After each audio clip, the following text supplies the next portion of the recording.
Okay. Hi, everyone. My name is Josh Romero. I am a maintainer on OpenSearch Dashboards. I'm also a front-end engineer at Amazon. And I'm the host of what is a relatively new meeting series where it's a developer office hours for folks to ask questions, get help, present designs, get feedback, for any development related to OpenSearch Dashboards or OpenSearch Dashboards plugins. I'll give a little bit of an introduction here, and then we'll kind of get into some of our topics for the day. So first of all, just some housekeeping. We'll be recording this meeting so we can post it on our YouTube channel. And so by joining, you are agreeing to the terms here. So just want to highlight that this will be recorded. We will share the recording on our YouTube channel. The recording I know is available from the last meeting that we had, where we had a cool presentation about state management. But again, yeah, see some new names and faces. So my name is Josh Romero. You can find me on GitHub at Joshua RRRR. Again, one of the maintainers of OpenSearch Dashboards. And we're really excited to be running this meeting series to have more of a chance to connect with other developers who are working on OpenSearch Dashboards, are interested in working on OpenSearch Dashboards, are building plugins, anything like that. So the way that this is going to generally work in the future is in the forum, we have a forum post for every iteration of this meeting. There's an agenda with slots that all start open. If you want a 15-minute or half an hour slot to come either present an idea or get feedback or just get help with something you're working on from dashboard maintainers, the way you sign up is just by adding a comment in that forum post and say, I would like slot 1 or slots 2 and 3, and then we'll update the agenda, get you on here. There are no signups today, which is great. That's okay. If you do have topics you'd like to discuss or questions to ask, you can go ahead and drop them in the chat now. We do have a plan for the initial slot, which is going to be a proposal review by Ashwin for the new Discover. I will also probably highlight a couple other open proposals that we have at the moment that you may be interested in. But if you are interested in other questions, please just mention kind of what you want to talk about or your questions in the chat. Finally, this is an open meeting, but we expect everyone to behave professionally. If there are people that are being disruptive, either in the chat or the meeting itself, we will just remove those people. So without further ado, let's welcome Ashwin, who is another of the dashboard maintainers. He's going to show us a really cool new proposal. Hey folks, yeah, let me share my screen real quick and we can get to the proposal. First thing, let me give you guys a quick overview of what the Data Explorer Discover 2.0 proposal is for. We currently have many similar views you can explore the data that you have in OpenSearch. We have Discover. We're now building a thing called this builder. It's been experimental for a while, but it's a way to create different sort of aggregations to view the data that you have easily and explore it. And then we also have specific observability tools for visualizing data called Event Analytics and Event Explorer. So because we have so many different views, and most EDA tools also have them all in a single place, we're also kind of building a new view called Data Explorer, or a platform that could integrate all the different views that we have for exploring data into one single platform.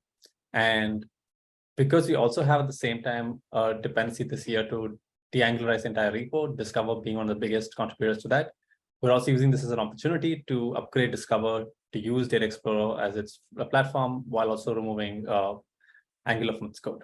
So that's the premise behind why we have Data Explorer right now. So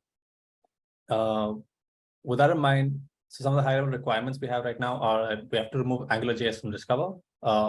We have to be the new Discover that we build has to have feature parity with Discover, because we don't want to have a major version upgrade this time. And then we also want to be able to toggle between Discover, the old view, and the new view temporarily until we make this transition by the end of the year. But that's something that will go away by the end of the year, because Discover Legacy has Angular code, which we cannot carry over for security reasons. And then finally, the architecture should also be extensible enough that while we have these two views of Discover and this build-up plan for now, we do have other plugins who may want to introduce their own views for how they want to explore data easily inside dashboards, and the platform should be able to should be extensible enough so that they can register their own views and be able to allow the user to explore data based on their use cases. So that's the high-level architecture requirements, and the way the architecture to support this will change is that while we initially had just the Discover and this Builder plugins, we will first introduce a new Data Explorer plugin, which is essentially a Chrome of just allowing different views like show up, and manages a few things like state management, the views that are registered to it, which data source is being selected, because again, we have plans on introducing more than just OpenSearch as a data source, and also some shared utilities that other views may want. And everything else apart from this is going to be handled by the view themselves. So this kind of gives an existing view that's already built a lot of flexibility into bringing their own logic and their own saved objects and embeddables and everything to work the way they already work. It's just that they have to now integrate with this very thin Chrome that we are adding on top to let you switch between the different views. So before I go any further, do you guys have any questions about why we're doing this and the requirements and the architecture in general? Ashwin, do you think it might be useful just real quick to show folks like the current Discover and Viz Builder experiences, and then yep. I know you have some wireframes, but I think also just like showing a little bit of the current UI and how that'll change will help the wireframe make a little more sense. Yes, that's a good call. So let me go to Playgrounds right now to show you what we have today. Let me take a bigger data range. Yeah, so you can see this is how we view the raw documents underneath for our data source, which is the sample data set. And then if you today want to go and visualize and do some sort of like exploration to see what some of the trends are for this data source, you have to like go here, and then you can see aggregated views about the exact same data. So you can be like, okay, I want to see what my trend looks like across time, but split by, let's say, city name. So this is another way you probably want to explore it, data. So it's another view that we have, but to get here, we have to go through a different set of menus to get to it. And then we also have similar things with observability's metrics. Like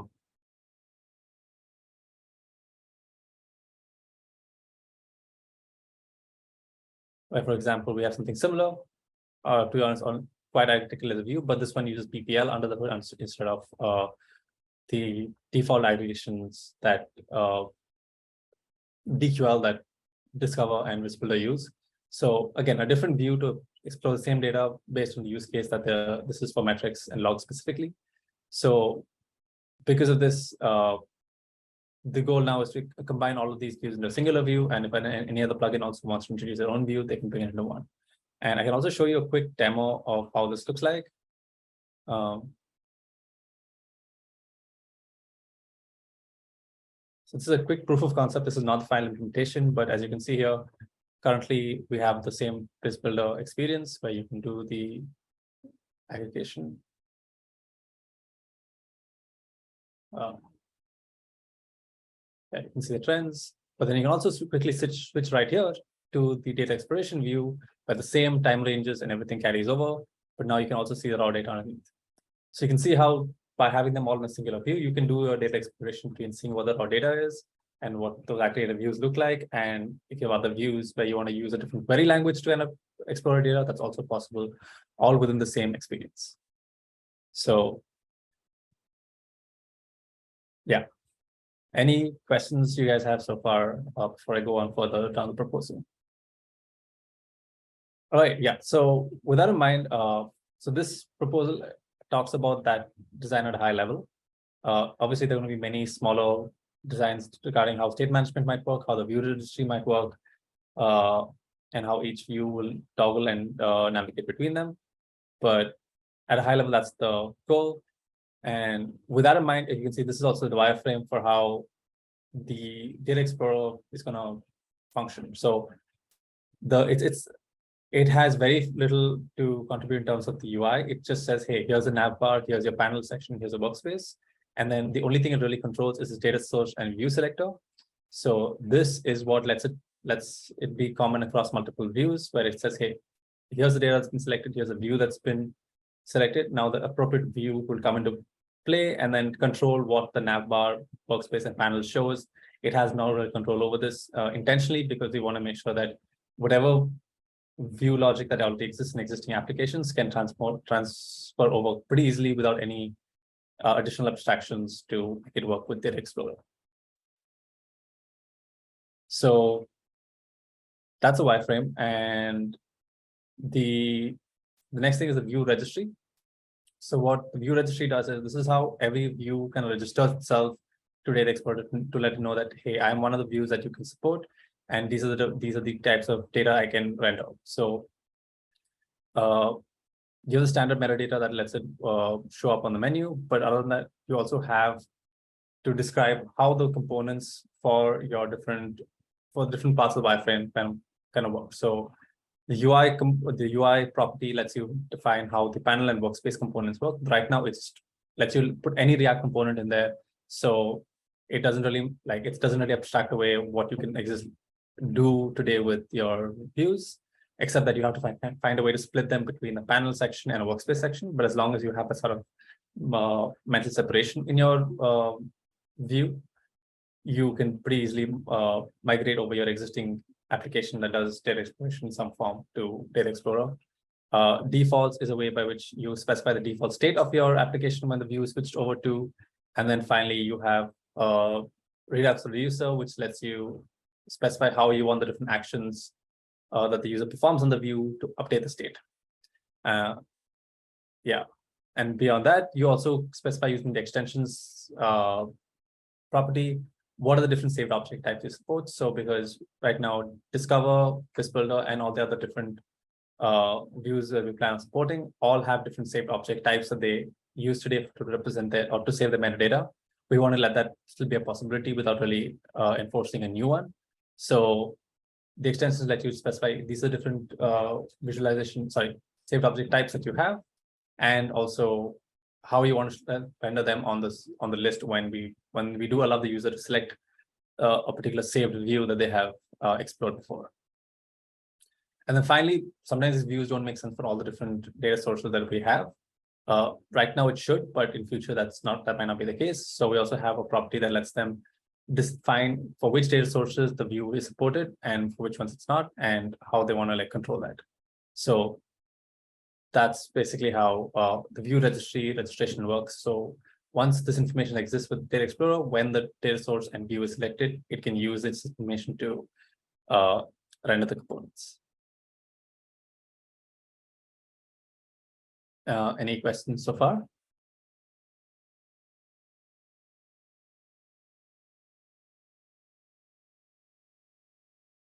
Okay.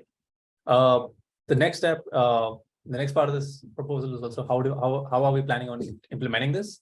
So the first step is to integrate Discover, as I mentioned, from the Angular views to the React views, and also implement it inside Data Explorer. So if you can see down below here, here's a mock wireframe of how the different components I mentioned, the nav bar, data source selector, panel, and workspace map out for Discover for the Data Explorer application. So this is a mock wireframe. This is not actually what's going to finally be implemented, but this gives you a rough idea of where the different components kind of move to and how other views may want to migrate similar experiences over to Data Explorer. And we're also planning on being quite backwards compatible. So there's also logic in terms of how, if you already have existing views that use a particular path that people have already familiarized themselves with or have saved that they want to come to a view. A good example is if you go to Discover, you see the path over here that says apps.discover. We still want this to redirect the user back to the new one without any breaking changes. So there's also a section here that explains how the routing logic kind of works, so that even those routes don't break when you do migrate over to new experience. So this entire migrating your experience, your view to Data Explorer should be a non-breaking change for any of your users today. And then finally, this is specific to Discover 2.0 because we want to migrate this because it's quite used by it's used by a lot of people today. We also don't want to break the experience for anybody who is using it. So we're planning on, while we're doing this first migration of Discover to Data Explorer, we want to make it a little more streamlined. So we're adding this toggle provision within Data Explorer that lets you toggle between the old legacy view and the new view temporarily. So one or two releases will have this toggle that lets you switch back and forth between the new experience, the old experience, just to make sure that you haven't lost any functionality. And then if you have, we'll probably be prompting the user with a question, say, hey, what is the feature that we're not meeting in this old experience, the new experience from the old one, so that we can quickly implement that so that we don't cause any friction for the users who want to migrate to the new view. Because the high-level objective still is to make sure we de-angularize the project, and keeping the old legacy plugin in will definitely break that security concern we have. So it's kind of like a one-way door at this point. Yeah, and then finally, the last section I just mentioned the different features and of Discover and how we plan on migrating them, because a lot of Discover has already been migrated to React, but a lot of high-level page-level components and page templates haven't been migrated yet. And so this is the way we're planning on migrating those features. Firstly, we have the Discover router itself, like because Discover today supports multiple pages. And this is actually a section I would appreciate feedback on, because today, if you go to Discover, you have the app/Discover route. But if you select on the view surrounding documents link, it actually takes you to a Discover/context page, which is a different page by itself. It uses an Angular router underneath. And we also have the view single document, which also takes you to different /docs route, which is specific to the document itself. Now, there are two options here. One is to keep these two pages separate, so they still render using Discover, while the rest of the view experience renders using Data Explorer. Or the other option is to properly move these two to a side pan or a flyout on the side, which the user will look at to understand, to view the surrounding documents and the single doc itself. So both options are totally viable. It's just we have to decide between one or the other and go with that. And both of those options should also be supported when, like I said, to not break backwards compatibility. So if anybody already has one of those links, when they click on it, they should be able to go back here and it should open up correctly. So that's for the router itself. The second big migration is this big doc table over here, which shows you every single document and how you can, different columns, reorder them, sort them. This will have to be migrated from the existing Angular implementation to React completely, but we do have an OUI component which is specific for this data grid, and we are working towards migrating the entire component over there. But it's like I mentioned, a part of the component has already been migrated to React, so it's just migrating the remaining component over into using data grid from OUI, and then we should be good to go there as well. The next one is the visualization you see up top here. This is also going to be migrated from the existing implementation to something to be in line with what we use for visualizations throughout the application, which is using expressions. So it'll also borrow from what WizBuilder has already done to kind of render these charts using a standardized interface. And as for the other components up top here, like the switching between the chart types, the hits and everything else will also come from the existing libraries that Discover has. So we're trying to migrate as much as possible from this existing Discover code base. It's just that whatever is not migrated is usually either has a replacement in OUI, or we create them from one of the existing work that we already done in WizBuilder, and then kind of put it back together in this new Data Explorer view.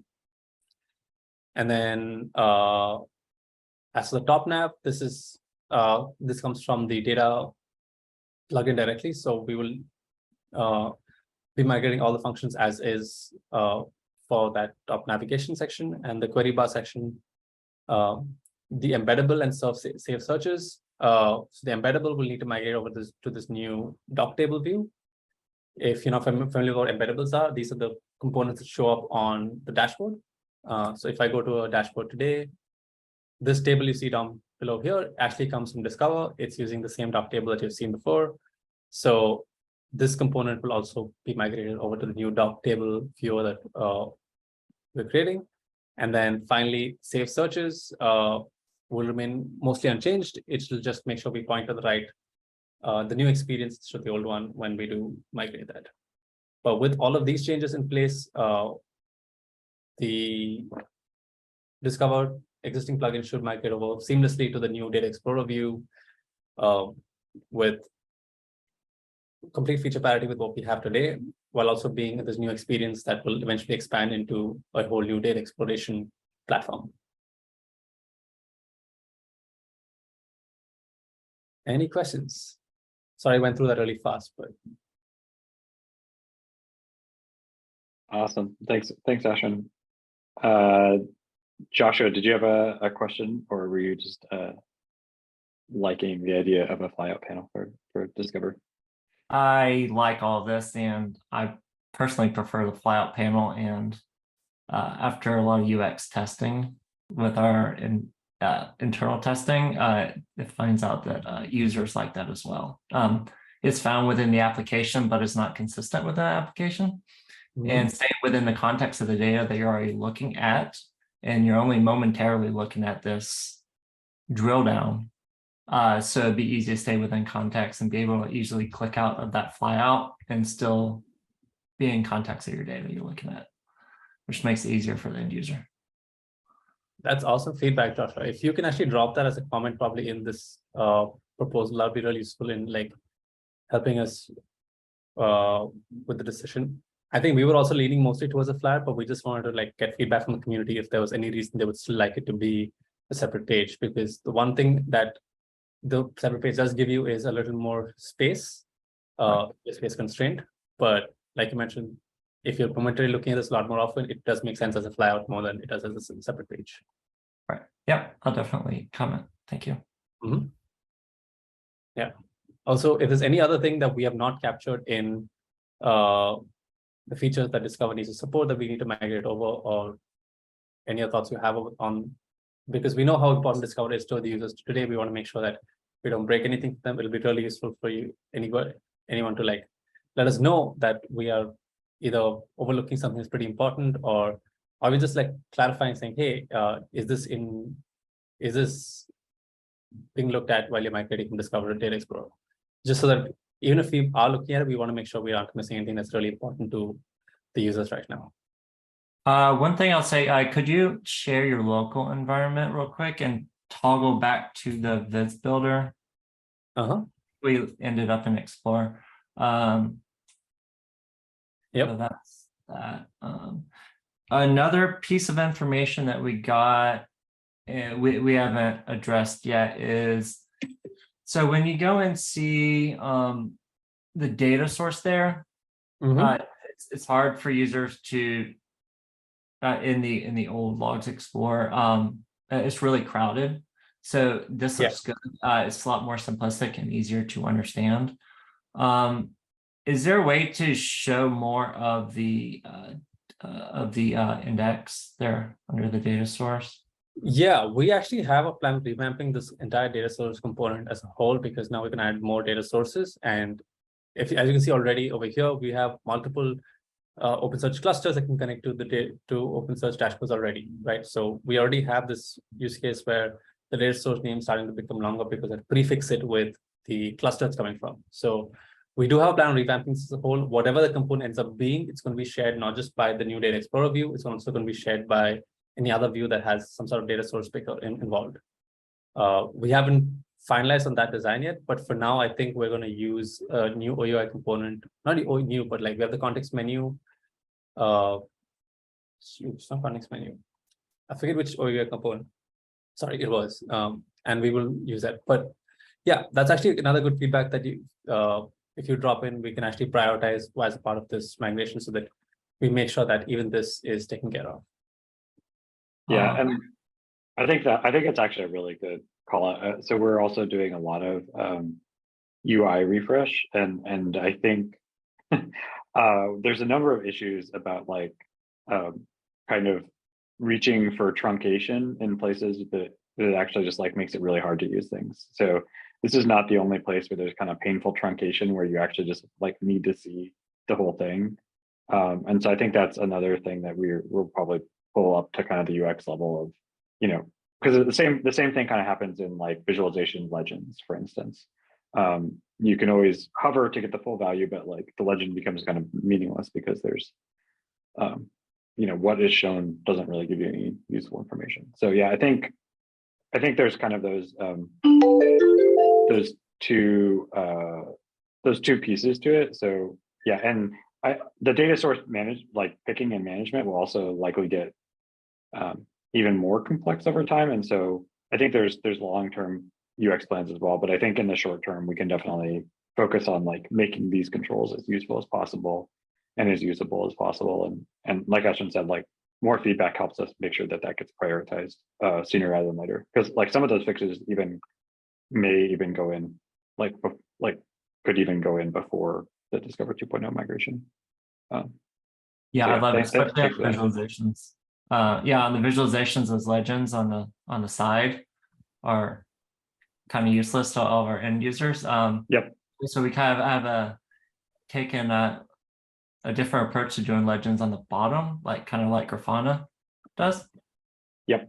And then you can see the whole legend there. So yep. Yeah, and there's yeah, I would actually be I may follow up with you offline on that because like I think there's some very small tweaks we can do to some of the legend handling to even make that better. Because I think by default, if you put them on top or bottom, they still get truncated, which is not necessarily desirable. Like we could just let those wrap nicely. So yeah. I'll on the, I know there's actually an open issue for that. So in the forum notes for this, I will also link that for anyone else who's interested or not familiar with this problem. And I actually think for the data source picker, it may be also worthwhile just to have I'll look to see if we have an issue already, but to have an issue that specifically calls out the crowdedness there would be probably useful. Yeah, perfect. If you link that here, I can drop you I can drop in a comment of a mockup that we have that we're thinking of. Yeah, that'd be awesome. I will pull that up in just a sec. Okay, any other questions for Ashwin? I know we have a couple other things to get to. We're doing pretty well on time. We're just half hour in. Any other final questions for Ashwin? All right, thanks, Ashwin. I'll take back the screen share. So kind of, I think in the spirit of what Ashwin showed, I also wanted to share a couple other like proposals that are in kind of in an active state gathering feedback right now in OpenSearch Dashboards that you also may want to weigh in on. And again, any feedback here is super helpful to us. So the first one here is what Ashwin just presented for the new Data Explorer. Another new one that is really worth taking a look at is this proposal to change the organization and terminology of some of the administrative functions and plugins. So I'm not going to go through this in detail, but I will drop it in the chat.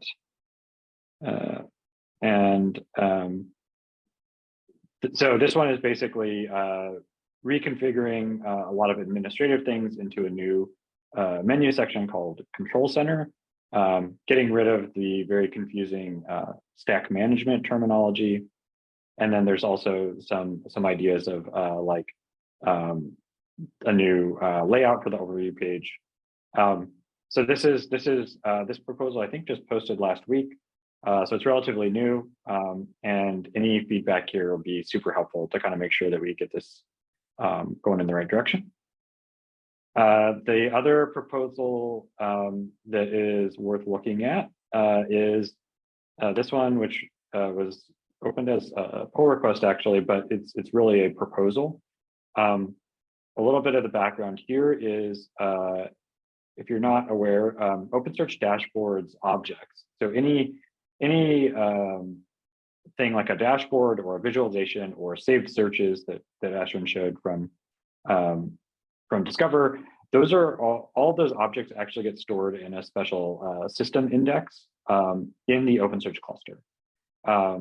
And that's actually convenient in a lot of ways, because it means that for accessing kind of stored OpenSearch Dashboards data, you can also use any OpenSearch API to manage or load or create that data. And you can use the same OpenSearch client to access it under the hood. So there's a lot of nice things about that.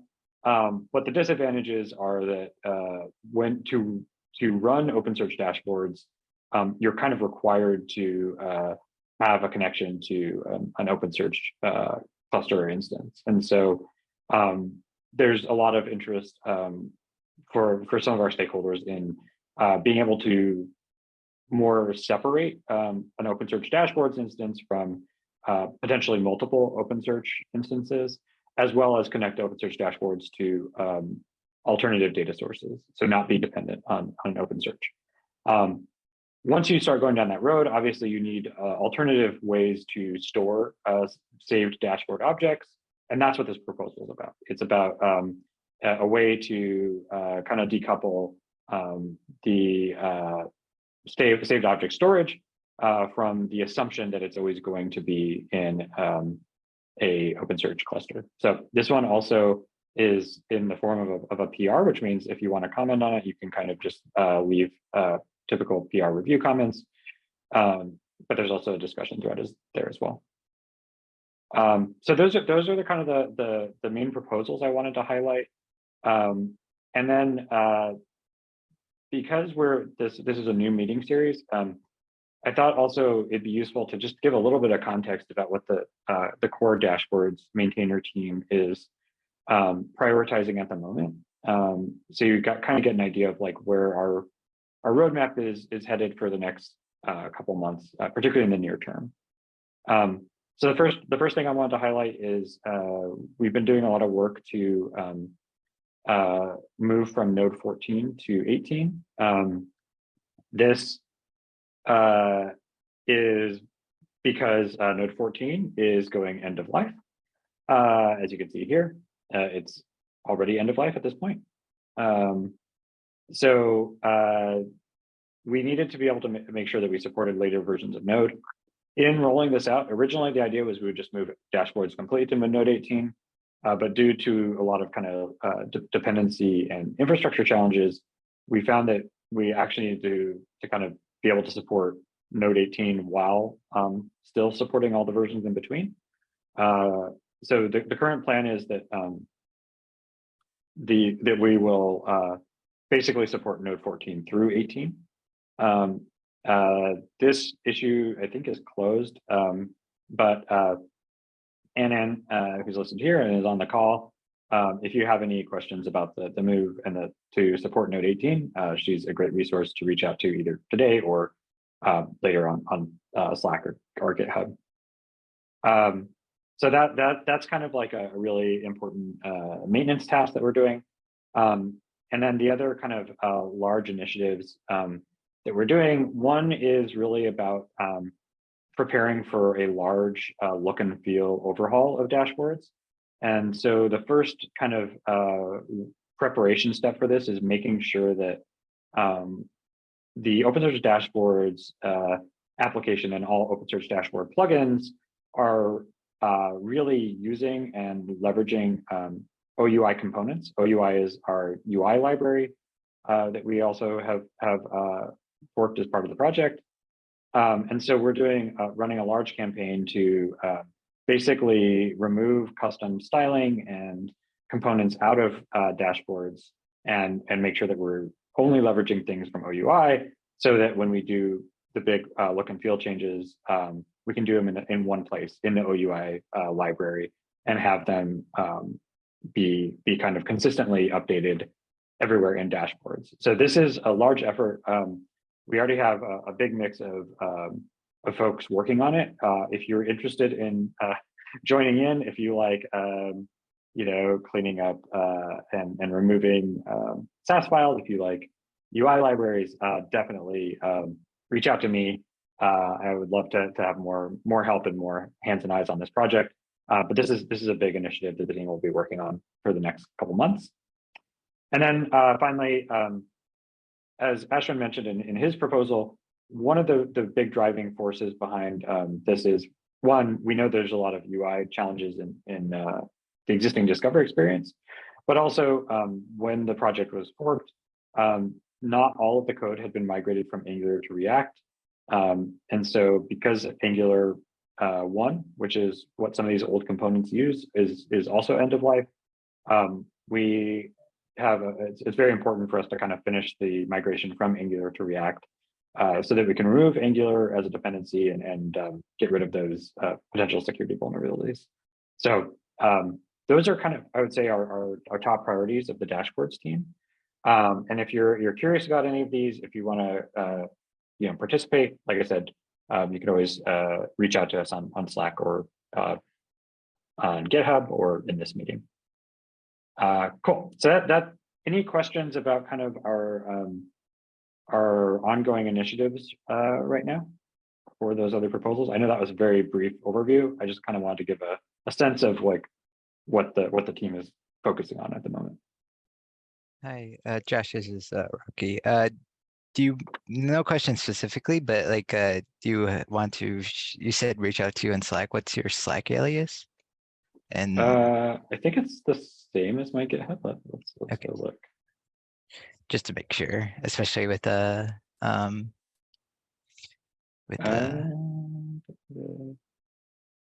think it's just, now I don't even remember how Slack is.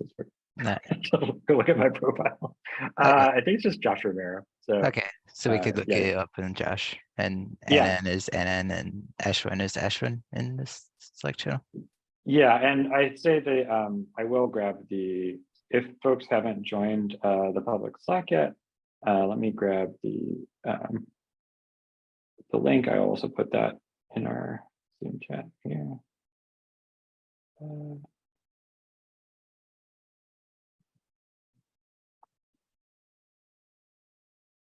So right now there aren't that many different Slack channels, but for dashboard stuff, I think the best place is generally the dashboards channel.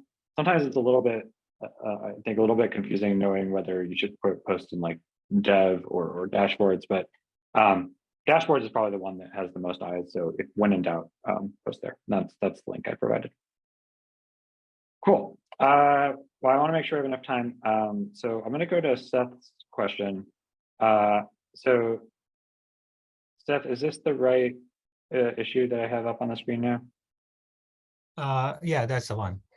Okay. So before we go into this, I just want to give like a little caveat here, which is so the OpenSearch project consists of like a ton of different repositories. I think there are to date about 100 different repositories. This office hours and the team that's mostly represented here is specific to OpenSearch dashboards. And so because this is an issue in the cross-cluster replication project, I'm not sure that any of us will actually have any expertise or context to help. So that's kind of the caveat, is we may not actually be able to help in any meaningful way here. But we're happy to like take a look through it and see if anyone on this call has any insight or advice. Does that make sense? Right. So let me give you a little bit background, if I may. So I'm from NetApp. So one of our clients reached out to us, and they wanted us to take a look at this and possibly fix this. And I was exploring this issue, and then I was doing some debugging as well. And from that, what I see is that the current alerting API, it does work well if there are multiple clusters involved. It's only that when you try to use the dashboard to create those monitors, that's when you won't see the option of the indices from the remote clusters. So that's why I believe this is more of an OpenSearch dashboard issue. than a cross cluster, replication issue. And if you go through this description, they've posted some screenshots where, so this is where the remote cluster has this index. But then when you go to the alerting screen, then you won't see the remote index in here. It will only show the local indices. Interesting. So in this, just to make sure I'm following along. So this Discover view does give you the right options that you would want, but the data source view in alerting does not. Right. So if you go to if you go and create an index pattern, then you would be able to see all the remote indices. But when you come to the alerting screen, then you won't see the remote indices because, from what I found out, they use different APIs. One uses the cat indices, which only fetches the local indices, whereas the other one uses the resolve API, which fetches all the remote indices as well. So it looks like probably a smaller fix, which I'm willing to take on, but I want to get all your opinion. Yeah, I can quickly chime in on this. So I'm assuming this is using the new multi-data source feature that we've introduced, right? Well, this is not even with that. And this is just if you use cross-cluster replication, and then. Okay, yeah. Yes. So this actually might be a change that needs to be done in the alerting plugins code base here, because we do notice that part of like why we're focusing on OUI compliance, as Josh mentioned, another thing we're trying to focus on is cohesiveness across the plugins and the code base. So right now the plugins sometimes, because of the nature of how it is forked, they were using different APIs for their own use cases, but this may be one of the things we want to migrate over to using the, like you mentioned, the resolve API. The resolve API, yeah. Yeah, so you might need to make this change. Again, this is not a dashboard specific thing, again, because of the way we have the repositories, alerting is a separate plugin by itself, but in their repo, you can make this change and you can probably move this issue over there and get their feedback. Yeah, I think that's the first thing. I think thank you for this issue, by the way. There's a lot of, this is a nice issue that has the right information for us to do. I think the first step is we'll move it to the right repo, and that is, I'm just gonna look it up real quick, the alerting dashboards plugin. So I think our first step is to move the issue here. And that way there will be folks that have even more context. But what you described sounds exactly right to me. It sounds like we need to make sure that the data source selectors that are in other dashboards plugins are using the same consistent API, so that anywhere you have a data source selector, you're kind of getting the same experience. So yeah, to Ashwin's point, like this is a really useful bit of feedback, and I do think that we can probably, I do think this issue is likely fixable in alerting plugin, kind of first as a one-off, but ideally we would also probably run a campaign to make sure that we have consistent data source selection experience across all the dashboard plugins. Because yeah, this is, I bet that there are other data source selectors that are also using like the cat API and not resolve. So that might need also a larger campaign to kind of fix it broadly across all plugins. So I will, we'll get this issue transferred.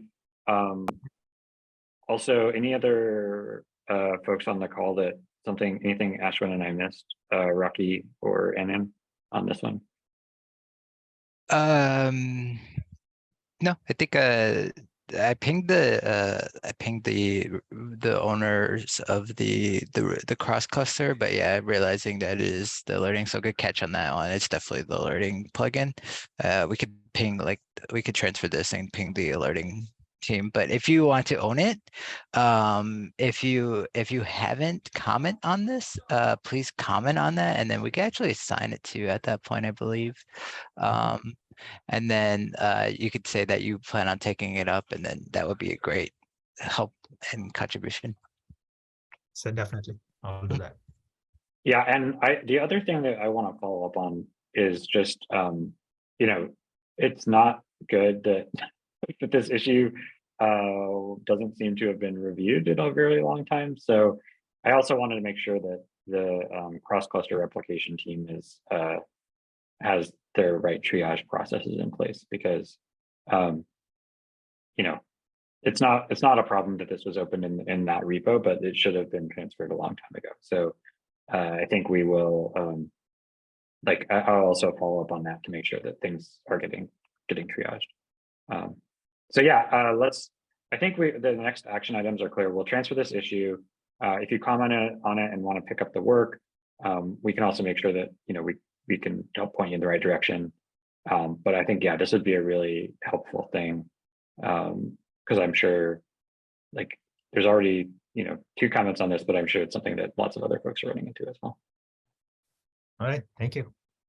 Oh, and also before, just one more thing too. I think if you are looking to be more active and be contribute even more past this, and interested in some of the projects or have some proposals in mind, I think you could reach out to some of our dev advocates as a team wise. Josh, I'm not sure if you have their alias or references, but just a suggestion, not but I think it's always a great thing to do if you have ideas that you want to see. Yeah, I mean, I haven't joined this Slack channel yet, so which I plan to do, and then hopefully I will be able to get a lot more help from Yeah, there. that'd be great. We would definitely appreciate it. Yeah, and I will also put in I think yeah, the Slack channel is relatively new. I think we've only had it for a month or so. So but I think that's a really nice way to, as Rocky said, kind of have real-time feedback with folks. Obviously GitHub is great for the async stuff, but there is also a dev relations Slack link, which I just posted in the channel.